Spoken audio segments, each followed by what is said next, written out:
வணக்கம் வந்தனம் அண்ட் நமஸ்கார். Welcome to aunty talks. இன்றைக்கி நம்ம ஆண்டி டாக்ஸில் நேற்று வீடியோவில் நம்மளுடைய நேயர் ஒருத்தர் விஷ்ணு அப்படிங்கிற ஒருத்தர் என்ன கேட்குறாருன்னா, நான் ஒரு கர்மம் செய்கிறேன் அப்படின்னு சொன்னால் அது வந்து என்னுடைய எதிர்காலத்தில் அது எப்படியும் அதற்குண்டான வினை அப்படிங்கிறது எனக்கு நடக்கும் அப்படிங்கிறது எனக்கு புரியுது. பட் அது என்ன நடக்கும், ஒருவேளை அதை வந்து நடக்காமல் தடுக்க முடியுமா அப்படின்னு சொல்லிட்டு ஒரு கேள்வி. பாருங்கள், சரி, அவராது நான் கர்மம் செய்கிறேன்னு சொன்னாரே, கர்மம் அப்படிங்கிற அந்த ஒரு வார்த்தைக்கு செயல்னு தான் பொருள். அதையாவது அவர் புரிஞ்சு வச்சுருக்காருங்கிறது சந்தோஷம்தான். ஸோ ஒரு செயல் செய்தோம் அப்படின்னு சொன்னால் ஒரு வினை அப்படிங்கிறது ஏற்படுங்கிறது இயற்கையினுடைய நியதி. சரிங்களா? செய்த ஒரு செயலுக்கு உண்டான எதிர்வினை அப்படிங்கிறது ஒன்று ஏற்படும் அப்படிங்கிறது வந்து இயற்கையான ஒரு நியதி. ஒரு ஒரு ஒரு டேபிள் இப்படி தள்ளுறீங்கன்னா அந்த டேபிள் முன்னாடி போகும் இல்லையா? ஒரு பட்டன் ஒன்று சுவிட்சு போடுறோன்னா அந்த சுவிட்சுக்கு உண்டான வேலையை அது செய்யும். ஸோ ஒரு செயல்னு இருந்தால் அந்த செயலுக்கு உண்டான வினை அப்படிங்கிறது அந்த இடத்துல நடந்து தான் தீரும். இதை வந்து நம்ம என்ன எதிர்பார்க்குறோன்னா, ஒரு அட்டவணை போல் நம்ம எதிர்பார்க்குறோம். சின்ன வயசுலேருந்து நம்ம பள்ளிக்கூடத்துலேருந்து படிக்கும்போது என்ன இது பண்ணிட்டோம், அந்த டைம் டேபிள் போட்டு கொடுப்பாங்க தெரியுமா? அந்த டைம் டேபிள் போல் எல்லாத்துக்கும் ஒரு அட்டவணை இருக்குது. இதுனா இப்படி தான், இதுனா இப்படி தான், இந்த படத்தில் இதுதான் நடக்கும் அப்படிங்கிற நான் எதிர்பார்க்குறோம். அப்படி வாழ்க்கை அவ்வளோ சுலபம் இல்லை. அதை முதல்ல நம்ம புரிஞ்சுக்கணும். இப்போ இந்த வீடியோ போடுறதுக்கு முன்னாடி ஏதாச்சும் ஒரு நியூஸ் சேனலில் ஒரு 1-1.5 நிமிஷம் வீடியோ ஒன்று பார்த்தேன். நியூஸு, சரிங்களா? அமெரிக்காவில் நடந்த அலபாமா அப்படின்னு சொல்லக்கூடிய இடத்துல நடந்த ஒரு நிகழ்வு. ஒரு 2 வாரத்துக்கு முன்னாடி வந்த ஒரு செய்தி. ஒரு ஆட்டிசம்னால் இருக்கக்கூடிய அந்த ஒரு பையன், சரிங்களா? அந்த பையனுக்கு வந்து இந்த காருனாலாம் ரொம்ப விருப்பம். ஆனால் அது ஏதோ ஒரு வகையான ஒரு கண்ணாடி வந்து அவன் போட்டிருக்கணுமா. அந்த பையன் வந்து வெளியே போகும்போது அங்கே இருக்கக்கூடிய அவன் வயசை விட கொஞ்சம் பெருசாக இருக்கிற பையன் வந்து அந்த பையனை வந்து போட்டிருக்க கண்ணாடியை பார்த்து கிண்டல் பண்ணி கேள்வி பேசிட்டான். கொஞ்சம் மன வருத்தப்படுற மாதிரி பண்ணிட்டான். இந்த சூழல் இருக்கும்போது இந்த செய்தி வந்து என் பையன் இப்படி இருக்கான், கொஞ்சம் இப்படியெல்லாம் பண்ணுறாங்க அப்படின்னு சொல்லி அவங்க அம்மா ஒரு வருத்தமாக சொல்ல, அதை அந்த நியூஸ் சேனல் பிடிக்க, அது எப்படிங்க நடந்தது தெரியாது. ஸோ இது ஏதாவது ஒரு செட்டப்பாக இல்லை இவங்க ஏதாவது, ஏன்னா இந்த மாதிரி இந்த பொலிட்டிக்கல் ரீசன்ஸ்க்காக இந்த மாதிரி பண்ணுறது அப்படிங்கிறதுலாம் உண்டு. சரி, நம்ம அந்த இதுக்கு போக வேண்டாம். எதுக்காக இதை சொல்ல வரேன்னா, இந்த நியூஸ் வெளியே போக அதை வந்து அந்த லோக்கல் ரெஸ்டாரண்ட்டுக்காரர் ஒருத்தர் பார்த்துட்டு, இந்த பையனை அவருக்கு வந்து நல்லா தெரியுமா, ரெஸ்டாரண்ட்டுக்காரர் பார்த்துட்டு அவருக்கு தெரிஞ்ச எல்லா கார் கிளப்பில் இருக்கக்கூடிய ஆட்கள் எல்லாத்துக்கும் சொல்ல, திடீர்னு அந்த பையனுக்கு ஒரு சர்ப்ரைஸ் போல் கிட்டத்தட்ட ஒரு 150-200 பேர்த்துக்கு மேலே அவங்களுடைய காரோடு வந்து அந்த இடத்துல நின்று அந்த பையன் வீட்டிலேருந்து வெளியே வந்தோன்னா பயங்கர சர்ப்ரைஸ் இல்லையா? சரி, இது ஒரு நிகழ்வாக அங்கே இருக்கா, அதையும் ஒரு நியூஸில் பதிவு பண்ணி போட்டிருந்தாங்கன்னு பாருங்கள். நான் என்ன சொல்ல வரேன்னா, ஒருத்தன் ஒரு பையனை கிண்டல் பண்ணுறான், சரிங்களா? அவனுடைய ஒரு தோற்றத்தை வைத்து கிண்டல் பண்ணுறான், சரிங்களா? இதுதான் நிகழ்வு. இந்த நிகழ்வு நமக்கும் கூட நடந்திருக்கும், சரிங்களா? இந்த நிகழ்வு நமக்கும் கூட நடந்திருக்கும். இப்போ நமக்கும் கூட கார் பிடிக்குமா இருக்கும். நம்ம அந்த பையனுக்கு எப்படி அந்த ஒரு பையனுக்கு கார் அப்படிங்கிறது ஒன்று பிடிச்சது இல்லையா? அதுபோல் நமக்கும் கார் பிடிக்கும். காரு தான் அப்படின்னு பிடிக்கிற அளவுக்கு இருக்கும். நான் ஆட்டிசம் இல்லையேன்னு நீங்கள் கேட்கக்கூடாது, நிகழ்வை மட்டும் புரிஞ்சுக்குங்க, சரிங்களா? ஒருத்தன் ஒரு பையனை கிண்டல் பண்ணுறான் ஒரு தோற்றத்தை வச்சு, நமக்கு பிடிச்சது அப்படிங்கிறது ஒரு காரணம் இருக்கட்டும். இப்போ அந்த பையனுக்கு அந்த ஒரு நிகழ்வு, கிண்டலுங்கிற அந்த ஒரு நிகழ்வு தான் எல்லாத்துக்கும் பொதுவாக நடக்கிறது. காருங்கிறது பிடிச்ச ஒரு ஃபேக்டர், எல்லாத்துக்கும் பிடிச்ச ஒரு ஃபேக்டராக இருக்குது. அந்த பையனுக்கு வந்து இப்படி ஒரு வீடியோ எடுத்தாங்க, வீடியோ வெளியே போச்சு. அந்த பையனுக்கு வந்து எல்லா காருக்காரங்க வந்தாங்க, பார்த்தாங்க, பேசினாங்க, மகிழ்ச்சியாக இருந்தாங்க. அப்படிங்கிறதுக்காக எனக்கும் அப்படி ஏற்படும் அப்படிங்கிறது கிடையாது. ஆனால் நம்ம எதிர்பார்க்குற அட்டவணை அப்படி தான் இருக்குது. இது நடந்தால் இது நடக்கும்னு ஒரு அட்டவணை போடு. அப்புறம் இதுக்கு ஒரு 4-5 ஆப்ஷன் இருக்கணும்ல, அந்த 4-5 ஆப்ஷன் அட்டவணை போடு. எப்படி மனித வாழ்க்கையில் எல்லா மனிதர்களுக்கும் நடக்கக்கூடியதை வந்து அட்டவணை போட முடியும்? இது செய்தால் இது நடக்கும் அப்படின்னு எப்படி அட்டவணை போடுவீங்க? இப்போ நமக்கும் சூப்பர்மேனுக்கும் ஒரு வித்தியாசம் வச்சுக்கோமா. நம்ம இடது காலை தூக்கின மேனிக்கே வலது காலை தூக்குனா நம்ம கீழே விழுவோம். சூப்பர்மேன் பறப்பார். கால் தூக்குறதுங்கிறது ஒன்று தான் இல்லையா? ஆனால் 2 பேர்த்துக்கு நடந்த நிகழ்வு வித்தியாசப்படுது இல்லையா? சூப்பர்மேன் அப்படிங்கிறது ஹைப்போதெட்டிக்கலாக நம்ம நினைக்கணும்னு அவசியம் இல்லை. நம்மளுடைய கலாச்சாரத்தில் மனிதர்கள் பறந்தார்கள்னு நிறைய பேர் உண்டு. நம்மளால் பறக்கிறதுக்கு முடியல, அவ்வளோதான். அப்போ மனிதர்கள் பறக்கிறது ஃபேன்சியாக மட்டும் இல்லை, நம்மளுடைய கலாச்சாரத்தில் நிறையா அதற்கு சான்றுகளும் அந்த நூற்குறிப்புகள் எல்லாம் உண்டு. ஸோ கர்மங்கிற ஒரு செயல் செய்தால் அதற்குண்டான வினை, இந்த செயலுக்கு இதுதான் வினைன்னு நம்ம எதிர்பார்க்குறோம். அப்படி இல்லை வாழ்க்கை. அப்படி எளிமைப்படுத்தவே முடியாது. அதனால தான் பெரியவங்க என்ன சொன்னாங்க, இந்த ஆராய்ச்சிக்கெல்லாம் போகிறது விட்டுரு. ஒரு செயல் செய்தேன்னா அதற்குண்டான எதிர்வினை வருங்கிறது தெரிஞ்சுக்கோ. என்ன வந்தாலும் அதை எதிர்கொள்வதற்குண்டான மனப்பக்குவத்தையோடு தயாராக நீ இரு. அப்போது வரக்கூடிய எதிர்வினை எனக்கு பாதிப்பாக வராமல் இருக்கிறதுக்கு என்ன பண்ணுறது? செய்கிற செயலை நல்ல செயலாக செய். இவ்வளோ தான். நீ நல்லது செஞ்சேன்னா உனக்கு நல்லது வரும், தீங்கு செஞ்சேன்னா தீங்கு தான் வரும். வேறு ஒன்றும் பண்ணுறதுக்கு இல்லை. இப்போ நம்மளால் இன்னொன்று கேட்பேன், நான் நல்லவனாக தான் இருந்தேன், எனக்கு ஏன் கஷ்டம்? நீ யாருக்கு நன்மை செஞ்ச? பாம்புக்கு பால் ஊற்றி வளர்த்துனேன்னா அது ஒரு கட்டத்தில் போட தான் செய்யும். அது அதனுடைய டிஃபென்ஸுக்கு இல்லை என்னமோ ஒரு நேரத்தில் அது போட்டிருக்கு. ஆனால் என்ன, பாம்பு கடிச்சா நம்ம செத்து போயிடுவோங்க. அப்போ வேறு என்ன பண்ணலாம்? ஒரு நாய் பூனை அந்த மாதிரி அது ஒன்று உங்களுக்கு பாதிப்பு வராத ஒன்று, அது கூட மசை பிடிச்சின்னா கடிச்சு வச்சிடும். சரிங்களா? அப்போ அதுக்கு நடக்காத மாதிரி பார்த்துக்கணும் அப்படிங்கிறப்ப ஏதோ ஒரு செயல் நல்ல செயலாக செய்யணுங்க.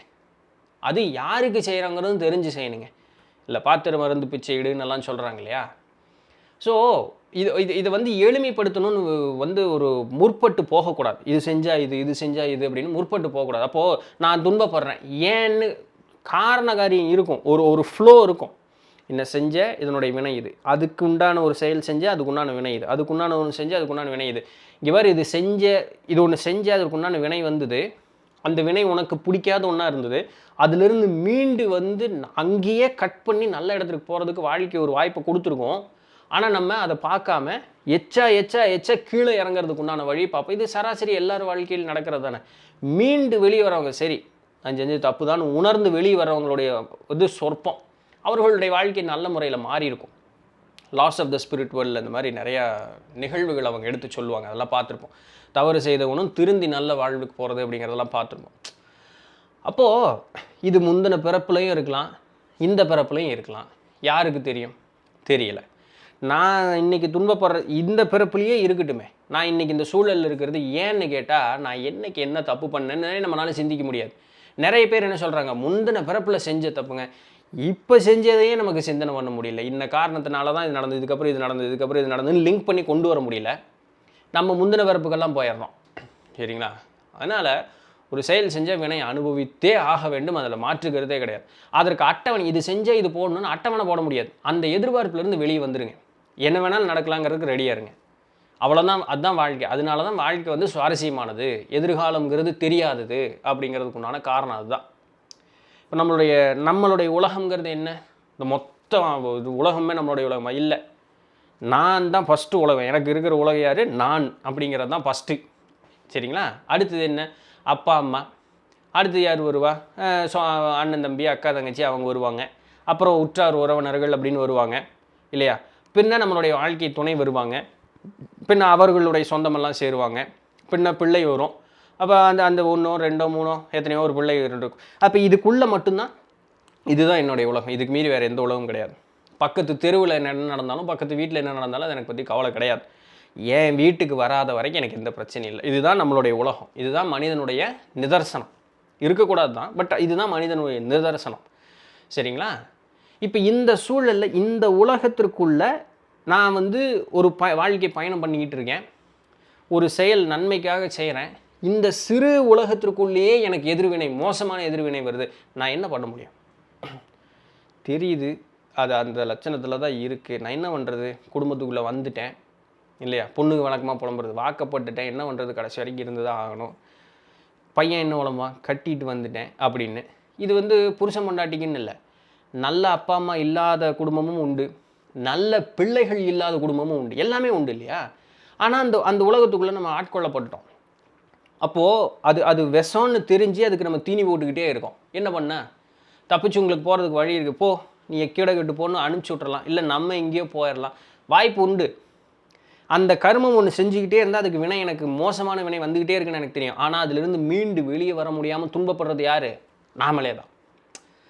அப்போது நம்ம என்ன எதிர்பார்க்குறோன்னா, அது எப்படிங்க குடும்பத்தை விட்டுட்டு வர முடியாது, என்ன பண்ணுறது? பார்த்தீங்களா உங்களுடைய கர்மம் என்ன, வர முடியல அப்படின்னு ஒரு கட்டுக்குள்ளே நீங்களே இருக்கிறது தான் உங்களுக்கு உண்டான அந்த செயலுக்கு உண்டான வினை என்னவாக வரும்? துன்பம். பொதுவாக துன்பம்னு சொல்லிக்கலாம். அதுக்கப்புறம் அதுக்கு கீழே அட்டவணை போடலாம், என்ன துன்பம் அப்படின்னு அட்டவணை போடலாம். ஸோ அதனால் இந்த ஒரு செயல் செய்தால் இந்த வினை வரும்னு டைம் டேபிள் எதிர்பார்க்கக்கூடாது. எது வேணாலும் வரலாம், என்ன வேணாலும் நடக்கலாம். ஸோ அதுக்கு தான் புத்திசாலித்தனமாக இரு, அறிவை வளர்த்திக்கோ, 4 பேர்த்த பாரு, பேசு, பழகு, 4 நூட்கள் படி, நல்ல சொற்கள் கேளு, நல்ல சிந்தனை வச்சுக்கோ, நல்ல செயல் செய்யி. இது உன்னுடைய வாழ்க்கையோடு ஒன்று இணைந்திருக்கும் பொழுது நீ தவறான ஆட்களிடம் செல்லுவதோ, தவறான பேச்சு பேசுவதோ, தவறான செயல் செய்வதோ, தவறான எண்ணம் எழுவது கூட உனக்கு நிகழாது. தவறு என்று அங்கே ஒன்று நிகழுது அப்படின்னு சொன்னால் அதுக்கு உனக்கு முன்னாடியே இந்த இயற்கை காட்டி கொடுக்கும், அதை உன்னால் உணர முடியும்.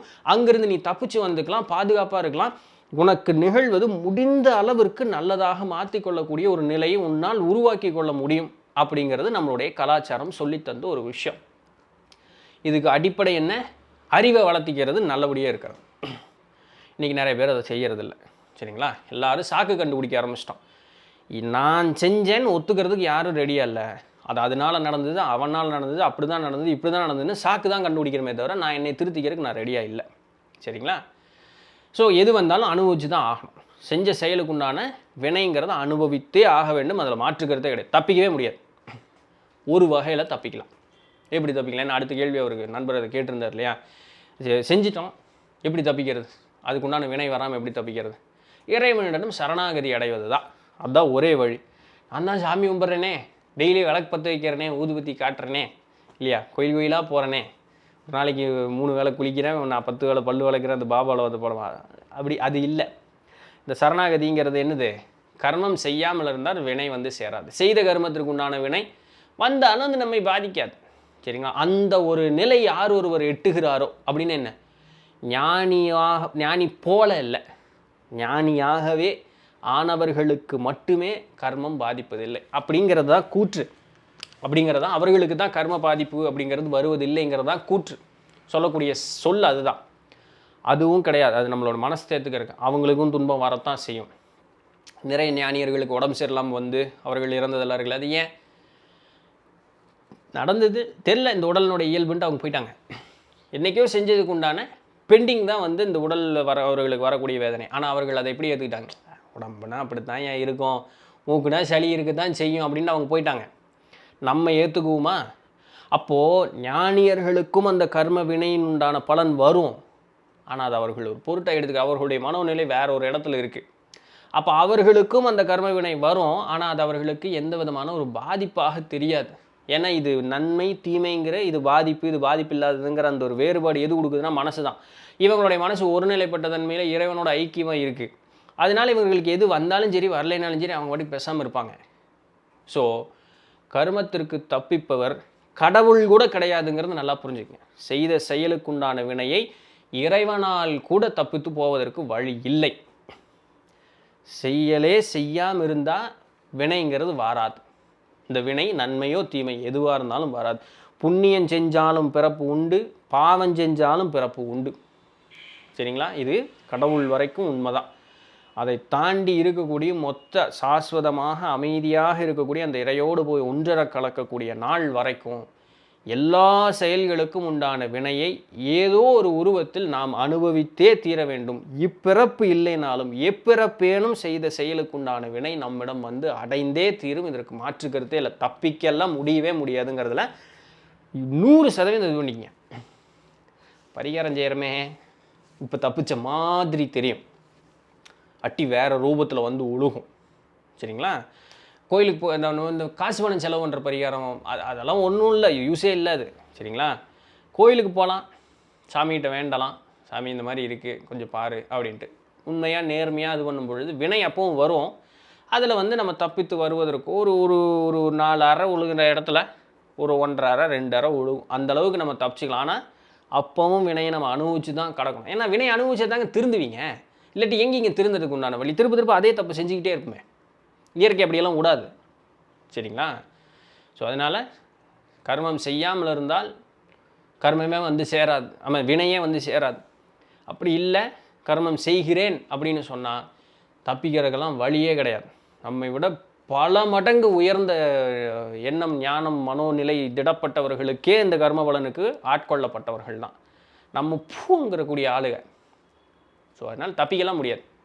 சரிதானுங்களே? ஸோ இதுதான் இன்றைக்கு உண்டான பதிவு. பிடிச்சிருந்துருக்கும், இன்ஃபர்மேட்டிவாக இருந்திருக்கும் அப்படின்னு நம்புகிறேன்.